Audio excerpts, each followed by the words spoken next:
आज आपको कोई अच्छा सा ट्रिक मैं करके दिखाऊंगा। इससे पहले भी मैंने 2 ट्रिक ऑनलाइन किए थे, तो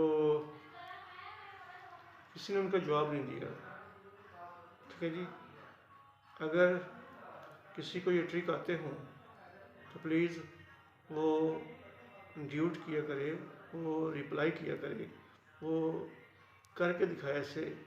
ठीक है जी, तो आज इंशाल्लाह ताला आपको कुछ ना कुछ मैं नया करके दिखाऊंगा। थोड़ा सा पहले पानी पी लें। ठीक है जी, अब ये जो है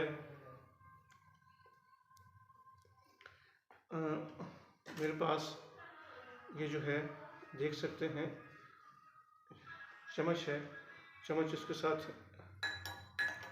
हिलाएंगे ऐसे। ठीक है जी, पानी को थोड़ा सा हिला दिया मैंने।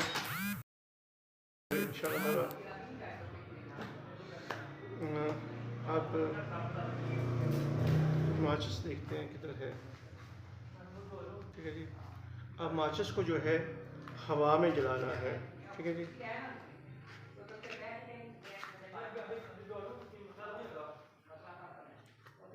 इसको ऐसे नहीं जलाना, इसको ऐसे नहीं जलाना, इसको हवा में जलाना, लेकिन अभी नहीं, अभी इसको ऐसे ही जलाएंगे।